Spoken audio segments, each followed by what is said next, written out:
everybody. Oh, it's a really sunny day again. Oh, the blue sky's back. I don't think you guys can't tell obviously, but it's actually really cold right now. Oh, the wind chills are coming. Hopefully the wind's not blowing on this mic like crazy so you guys are hearing all that wind sound. But even in the forecast, it apparently is supposed to snow in the next few days. I think it's going to be as crazy as last time, but that'll be an interesting weather change. For the drone, I actually wanted to, for one thing, I guess I will try to capture that blue sky, basically. Let's see if I can make good use of the filters. And at the same time, I think I wanted to try the tap to fly if I could. I guess since it's going to be more of an entertainment day, I guess, for my little bit of catch up, what's new? I actually saw that Nintendo Switch commercial get published on the YouTube. It actually looked kind of cool. The direction of it was actually really, I guess, more modern day, I guess you can say. I know Nintendo, they usually target kids and so forth, but this one, it actually looked kind of cool, I thought. Good choice of music and everything, and come on, how can you guys not like that Zelda footage and all? And I thought this would be interesting too, because yesterday I even mentioned to everyone, that saw my drone flying and stuff, I said it's really useful if you're a video game player because of this control sticks, they're kind of the same. And just as an example, you guys can see what the controller is like on that system. I mean, you can see there's those little analog sticks. That makes it really useful for flying drones, so that's a good thing. If you play video games, there's a good chance you can fly a drone good too. I mean, it makes me think too, many times when it comes to hobbies or interests, I know early on for a lot of people, the things that you do, it may seem like, okay, well, what benefit is there? Because everyone else is doing like these like super stuff, for example, that they seem so extravagant. But then things like a video game, you'd think like, okay, just nothing. You're sitting there playing in front of a TV or whatever. Whereas like in this case, it actually helps with your hand and eye coordination, for example.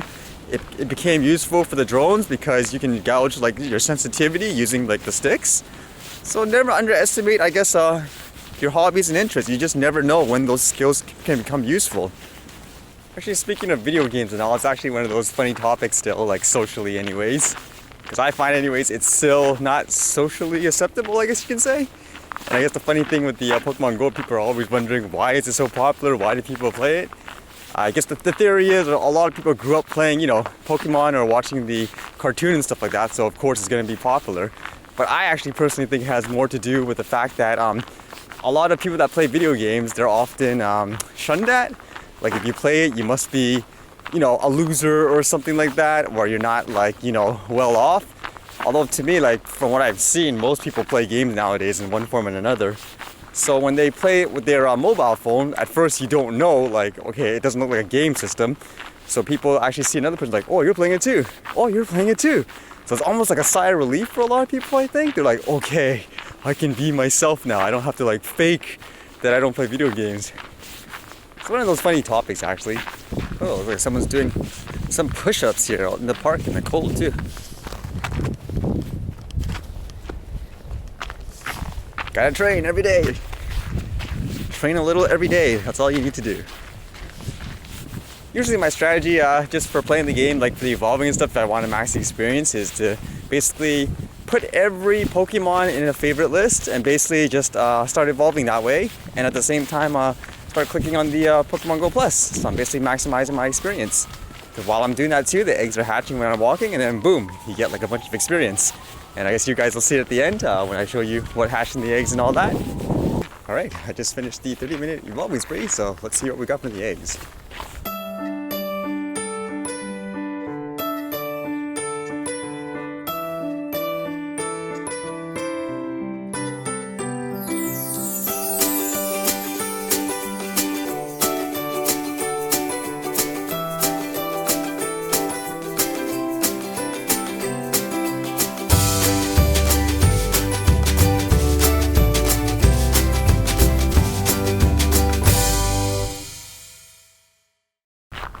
I think that's it.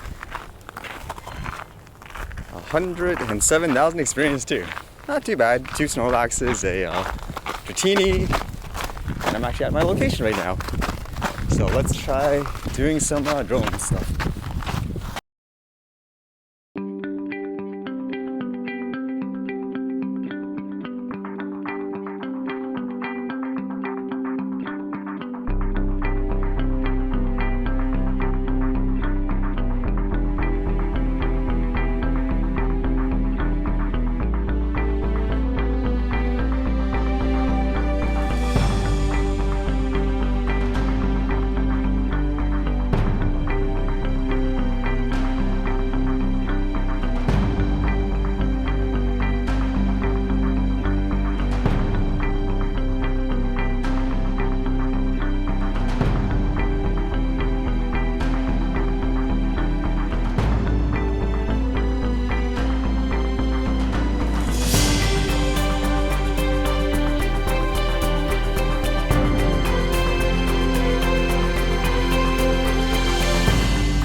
Oh, that was a fun test.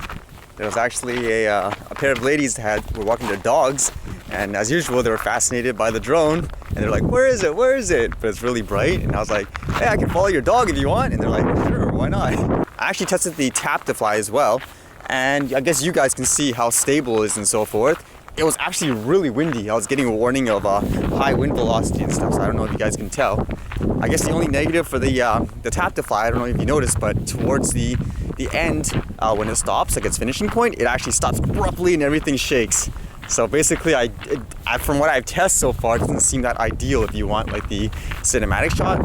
Although it could be just the wind, because right now it's really windy. I don't know if it's blowing in the camera like you can do right. And as you guys may notice with the Pokemon Go, usually what I do is to get the maximum experience, I throw the lucky egg. I do my evolving based on my research. You can do about 86 if you're like impeccable. It's a little harder when you're walking outside just because of the unstable internet connections. And then basically while I'm evolving, I walk around with the Pokemon Go Plus just to catch, you know, the stops and all that to get some even more experience. And then plus you get the experience from the egg hatches. So for me, that's how I level up during like my just, you know, regular lifestyle walking. I don't need to like sit there and grind like crazy, although I know some people do that. They sit in their car and catch Pokemon like all day. I don't know, not for me. I'd rather be walking outdoors, and it's just part of like, you know, a lifestyle thing. Like I said, it's kind of like a Fitbit, so to speak. At the same time, I do play games, so I am competitive, so I want to basically try to do it the most productive way and stuff as possible. We got the same dog from before. Oh, looks like there's an open spot in this Pokemon gym. Actually, this might be useful. Let's see. What can I put in there? Don't have much stuff left. Okay, in you go, Gyarados. And there's our 10 for the day. Well, I think that about wraps it up for now. Basically, still got a lot to do at nighttime, but yeah, I got to test the tap to fly, and whoa, another guy. Whoa, how do you do in there? Yeah. I might want to test the tap to fly more because, as I said, when I went to the point, it stopped really abruptly and it started to shake. So it might not seem as ideal, but again, I don't know if it's because of the wind. But I'll test it again another time. All right, see you guys later.